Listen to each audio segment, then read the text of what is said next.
अब हामी गणेश चतुर्थी र ऋषि पञ्चमी पर्वको बारेमा चर्चा गर्दैछौँ। हाम्रो यो भाद्र शुक्ल पक्षको तृतीया, चौथी र पञ्चमी 3 दिन लगातार पर्वहरू छन्। त्यसमा तीज तृतीयाको दिन भयो, चतुर्थीको दिन अर्थात् भाद्र शुक्ल चतुर्थी चाहिँ गणेश चतुर्थी र त्यसको भोलिपल्ट ऋषि पञ्चमी। यी दुईटा पर्व निकै महत्त्वपूर्ण हुन्। यद्यपि अघिल्लो दिनको तीज भोलिपल्टको पञ्चमीले गर्दाखेरि कहिलेकाहीँ गणेश चतुर्थी चाहिँ अलिकति हाम्रोमा ओझेल पनि पर्या हुन्छ। गणेश चतुर्थीको चर्चा हाम्रो नेपाली समाजमा कमै हुन्छ। हामीले अरू ठाउँमा भारततिर देख्यौँ भने गणेश चतुर्थी उनीहरू सबभन्दा बढी महत्त्व दिएर मनाउँछ। गणेश चतुर्थी ठुल्ठुला यात्राहरू, रथयात्राहरू हैन, गणेशजीको ठुल्ठुलो चाहिँ अनेक किसिमका झाँकीहरू बनाएर, मूर्तिहरू बनाएर अझ भारत, मध्य भारत, दक्षिण भारततिर त ठुल्ठुलो गणेश चतुर्थीको पर्व 2 हप्तासम्म पनि मनाउँछ। गएर अनन्त चतुर्दशीमा गएर त्यसलाई सेलाउँछन्। फेरि उनीहरू चाहिँ मूर्तिलाई पूजा गरेर अनि त्यो मूर्तिलाई ल्याएर नदीमा खोलामा हालिदिने। हामी कहाँ चाहिँ त्यो मूर्ति सेलाउने परम्परा कम छ। हामी चाहिँ पूजा पनि गर्छौँ र विशेष गरेर धातुको मूर्तिमा हाम्रो चाहिँ पूजा हुन्छ अनि त्यो मूर्ति हामी सुरक्षित रूपमा राख्छौँ। अब मन्दिरको मूर्ति रहेछ भने त्यसको प्रतिकृति अथवा कुनै ढङ्गबाट त्यो मन्दिरको मूर्तिको चाहिँ परिक्रमा गरिन्छ र नगर परिक्रमा अथवा कुनै क्षेत्रको परिक्रमा गरिन्छ र मूर्तिलाई फेरि यथास्थानमा राखिन्छ। र गणेश चतुर्थीको महत्त्व के हो भने भगवान गणेश चाहिँ नै के हो भने सबै गणका मालिक। अब उहाँको धेरै किसिमको विवेचना छ। गणेश पुराणदेखि लिएर अरू धेरै ग्रन्थहरूमा गणेश तत्त्वको विवेचना गरेछ। गणेश तत्त्व हैन, गणानाम ईश गणेश। अब यो त हाम्रो गणतन्त्रका पनि देवता गणेशै हो हैन। अब किनभने त्यो त्यस बेलाका तन्त्रका मालिक गणेशै हुनुहुन्थ्यो। त्यो बेलाका गणका सबका महान हुनुहुन्थ्यो र अब उहाँ पनि एउटा उहाँको बारेमा धेरै छ। अब शिवजीको पिताजीको बिहेमा पुत्र चाहिँ के भने उहाँको चाहिँ सामेल सहभागी भएको, अथवा पिताजीको विवाहमा गणेशको पूजा गरिएको प्रसङ्ग पनि हाम्रो छ। अब त्यस कारणले के हो त भने गणेश पनि विभिन्न समय अनुसार, युग अनुसार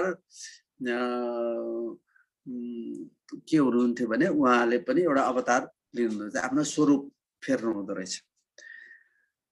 त्यसो भएको हुनाले गणेश आदि पूज्य हैन, सबैभन्दा पहिला गणेशको पूजा गर्ने चलन छ। अब यसका पनि जहाँ हामीले स्वस्थानीले केही अलिकति शिक्षा दिएको छ, केही कुरा बताएको छ।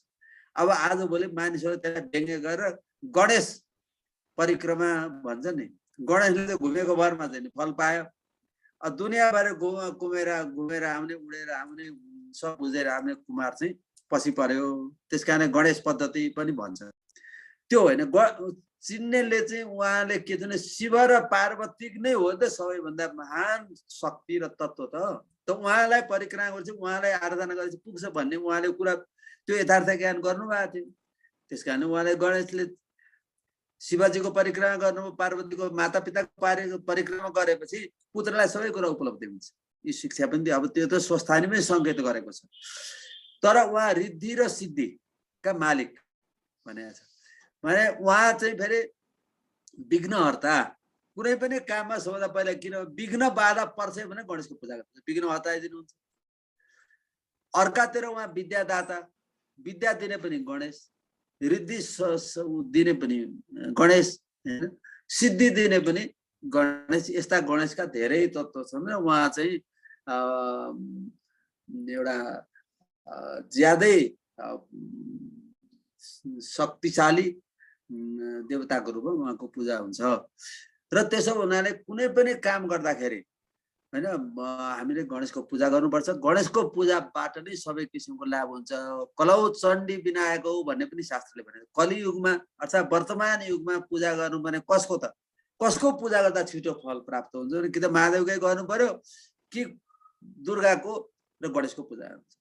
चण्डी, भगवती, दुर्गा अथवा गणेशको पूजा गरे भनेदेखि उहाँबाट छिटो त्यसबाट फल प्राप्त हुन्छ कलियुगका देवता भनेर पनि हामी भन्छौँ। एकचोटि मलाई सत्य साई बाबाले भनेको याद आउँछ, गणेश चाहिँ कुनै सबैका साझा हुँदै, गणेश चाहिँ सबै धर्मका पनि साझा हो।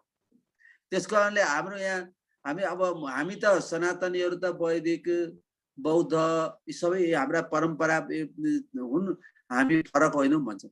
तर फरक हौँ भन्नेले पनि गणेशको पूजा गरेकै हुन्छ। काठमाडौँमा सबभन्दा धेरै नै होला गणेशका मन्दिर, किनभने यहाँ बौद्धिस्टहरू पनि धेरै छन्। बुद्धिस्टहरूले पहिले गणेशको पूजा गर्नुपर्छ र अरूहरूले पनि गर्नुपर्छ। बुद्ध हिन्दूको मात्रै होइन, सबैको हो गणेश भनेर भन्नुभएको थियो। त्यसो भएको हुनाले गणेशको एउटा ठुलो महिमा छ र गणेशले सबै किसिमको हामीलाई सामर्थ्य प्रदान गर्नुहुन्छ। अब त्यसकारणले अब गणेश चाहिँ छिटो प्रसन्न पनि हुनुहुन्छ, विद्या पनि दिने, सिद्धि पनि दिने, विघ्न पनि निवारण गर्ने इत्यादि धेरै उहाँको महात्म्य छ। त्यसकारणले गणेश तत्त्वको हामीले महिमा बुझ्नलाई यो चतुर्थीका दिन कमसेकम गणेशको पूजा गर्ने हामीले राष्ट्रिय धर्मसभाबाट पनि हाम्रा हरेक पात्रहरूमा लेखेको छ, क्यालेन्डरहरूमा धर्मसभाको स्थापना हामीले गणेश चतुर्थीकै दिन गरेको हुनाले हामीले रथ यात्रा पनि गर्ने गरेका छौँ यहाँ काठमाडौँ उपत्यकामा। अब यो अहिलेको महामारीमा सायद नहोला, किन महामारीबाट हामी डराउनु परेको छ। अब यस्तो बेला सरकारले स्वीकृति पनि दिँदैन यात्रा गर्नलाई। तर गणेशजीलाई हामीले बिर्सनु हुँदैन र जहिले सुनि गणेशलाई पूजा गर्नुपर्छ। यो हामीले गणेश चतुर्थीको कुरा। अब भाद्र शुक्ल पञ्चमीको जुन ऋषि पञ्चमी हो, यो नामै ऋषि पञ्चमी। जस्तो विशेष गरेर पुरुषहरूलाई चाहिँ ऋषि तर्पणी होइन, श्रावण शुक्ल पूर्णिमाका दिन ऋषिहरूलाई तर्पण दिएर उहाँलाई खुसी बनाएर हामीले चाहिँ अनुष्ठान गर्दछौँ। जनै फेर्ने इत्यादि हामी गर्दछौँ पुरुषहरू भने। नारीहरूलाई चाहिँ आफ्ना कुनै किसिमका विगतका दोष छन्, त्रुटि छन्, शारीरिक केही असुविस्ता छन् अथवा शारीरिक अपवित्रता भएका छन् भने पनि ऋषिहरूको पूजा गरेर हामीले चाहिँ त्यसमा शुद्धिकरण गर्ने, एउटा शुद्धिकरण गर्ने प्रकार धेरै यो शारीरिक मानसिक आत्मिक सबै किसिमको शुद्धि हुन्छ यो ऋषि पञ्चमीमा। के यसलाई रिफ्रेस भन्छ नि, हामीले रिफ्रेसमेन्ट गर्छ। अब वर्ष दिनसम्म हामीले के गर्छौँ, गल्ती गर्छौँ। अब ऋषिहरूले हामीले त्यस कारणले पहिले के गर्छौँ, ऋषिको पनि हाम्रो चाहिँ ऋषि ऋण, देव ऋण, पितृ ऋण, जुन किसिमका ऋण बोकेका छौँ हामीले ऋषिको पनि गर्छौँ, पितृको पनि गर्छौँ, देवताको पनि हामी पूजा गर्छौँ। त्यो हाम्रो सनातनीहरूको वैदिक परम्परावादीहरूको एउटा ठुलो एउटा चेतनाको उदाहरण हो यो। त्यसो भएको हुनाले हाम्रो महिलाहरूले चाहिँ विशेष गरेर चाहे रसोला हुँदाखेरिका दोष हुन्, अब जानेर नजानेर त्यसमा चाहिँ ऋषिको पूजा गर्ने र त्यस बेलामा आफूलाई कुनै किसिमको अशुद्धि छ भने, अपवित्रता छ भने, कोही अनिष्टता छ भने त्यो सबैको निवारण गर्ने र त्यस दिन अब उहाँहरूको नुहाउने प्रक्रिया पनि विशेष छ। र सबैभन्दा एउटा महत्त्वपूर्ण मलाई के लाग्यो भने अपामार्गले दत्तिवन गर्छन् नि, दन्त धावन।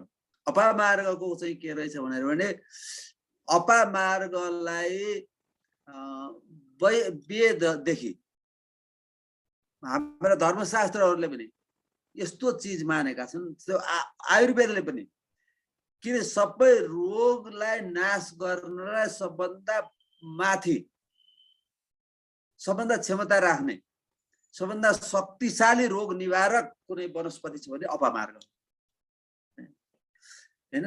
दुस्वप्न भन्छ, दुस्वप्नदेखि लिएर शरीरमा कमजोर छन्, मस्तिष्कमा कमजोर छ भनेर भनेदेखि त्यो अपामार्गको जुन त्यो बिया जस्तो हुन्छ त्यो चाहिँ त्यसलाई चाहिँ भुटेर त्यसलाई चाहिँ परिकारको रूपमा चाहिँ त्यसलाई सेवन गर्ने।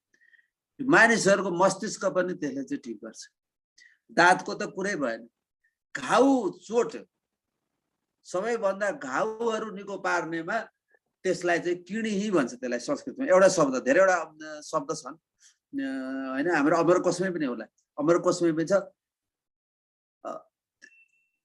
त्यो घाउ चोट निको पार्छ, किन घाउहरूले मान्छेलाई के भने यस्तो घाउ बिग्रदै गयो भने पाक्दैको बिग्रदै गयो मान्छेको अल्सरसम्म हुन्छ। अल्सरदेखि लिएर क्यान्सरसम्म पनि हुन्छ भनौँ न, क्यान्सरसम्म हुन्छ। त त्यो निको पार्ने चाहिँ के हो त भन्दाखेरि अब धेरै औषधिहरू छन्। अब आजभोलि त यो एलोपेथीमा कति थरी अनेकका ट्याब्लेटदेखि आएका होलान्, तर हाम्रो चाहिँ प्राचीन पद्धतिमा चाहिँ अपामार्ग एउटा सबभन्दा महत्त्वपूर्ण चिज रहेछ। हामीले बुझ्नुपर्छ यो जडीबुटी प्रयोग गर्ने र अब आयुर्वेदले अब अहिले यो कुरा धेरै यो हराएर गइसक्यो। तर अपामार्गलाई किन यत्रो ठुलो महत्त्व दियो भने हामीले अथर्ववेदमा मिलाएर अपामार्ग सुक्तै कति छ, अपामार्ग सुक्तलाई किन एउटा बिरुवा एउटा चाहिँ झारलाई किन त्यत्रो महत्त्व दिएको छ त वेदले भनेर भन्दाखेरि त्यसमा त्यो सामर्थ्य छ मनुष्यका अथवा अरू प्राणीका जति पनि घाउ चोट रोग अथवा मस्तिष्क शिथिलता हैन छ नि, सुस्त मनस्थिति भन्छ नि, त्यो सबलाई यसले ठिक गर्छ। त्यसकारणले यस दिन मानिसहरू के गर्छन् भने एउटा प्रतीकात्मक रूपमा 365 चाहिँ दतिवन बनाएर पनि यो चाहिँ दाँत बाँध्ने चलन पनि छ। त त्यसको विज्ञान त्यो भने त्यसको पछाडिको रहस्य के हो त? अपमार्गलाई त्यस्तो महत्त्व किन 365 दिन अपमार्गको दतिवन लाउनु पर्ने हो, तर कारणवश हामी सक्दैनौँ हैन। अब अहिलेको यो समय त्यस्तो हो कि अहिले निमको दतिवन पाइँदैन। काठमाडौँ सहरको ठाउँमा हेर्ने हो भनेदेखि चाहिँ अब त्यो उयो पेस्ट नै प्रयोग गर्नुपर्छ, अहिलेको टुथब्रस नै प्रयोग गर्नुपर्ने व्यवस्था भइसक्यो। अब त्यो जडीबुटी चाहिँ पाउनै छोड्यो। तर त्यो जडीबुटीको महत्त्व त्यसमा पनि अपमार्गको त्यो महत्त्व हो। त्यस्तै उहाँले स्नान गरेको त्यो सधैँ किनभने शुद्ध, पहिलो शारीरिक शुद्धि हैन, त्यसपछि मानसिक शुद्धि अनि आत्मिक शुद्धि, यो क्रम छ। त पहिलो शुद्धि जुनको शारीरिक शुद्धि हो। शारीरिक शुद्धिका निमित्त हामीले त्यो स्नान गर्ने त्यो हाम्रो परिपाटी हाम्रो परम्परा चलाएका हौँ। र यसमा अब ऋषिको कुरै गर्नु भने किन ऋषिका हामी सन्तान हौँ अथवा हैन, उहाँहरूले हामीलाई ज्ञान दिनुभएको छ। ऋषिहरूले दिएको ज्ञानको बाटोमा हामी हिँडिरहेका छौँ। अब कति ठिकसित हिँडियो कति सकिएन त्यो अर्को कुरा हो।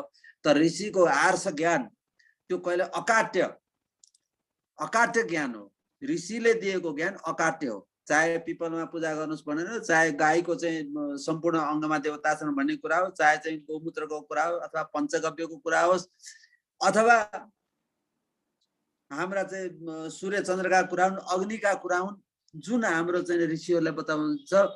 र मैले केही वेदको अध्ययन गर्दाखेरि देखेँ हामीले आयु बढाउनु पर्यो भने के गर्ने? यो कुनै औषधि खाएर मात्र त आयु बढ्दैन। शक्ति बढाउनु के हो भने सबभन्दा संसारको पहिलो शब्द अग्नि हो कि हैन? अग्नि मीडे पुरोहितम, ऋग्वेदको पहिलो शब्द नै, पहिलो मन्त्रको पहिलो शब्द अग्नि। अग्निले नै रहेछ आयु बढ्ने, तेज बढ्ने, ज्ञान बढ्ने हैन, मेरा पनि बढ्ने। अब त्यो अग्निको महत्त्व अब अहिले हराउँदै गयो। अब अहिले त्यसकारणले यो ज्ञान कसले दियो? मैले भनेको ऋषिले दिनुभयो। त ती ऋषिहरूलाई हामीले पूजा गर्नुपर्छ। ऋषिहरूलाई पूजा गरेर हामीले उहाँको आत्मालाई भनौँ न सन्तुष्टि दिउँ अथवा उहाँलाई पूजा गरेर हामी आफै सन्तुष्टि लिउँ।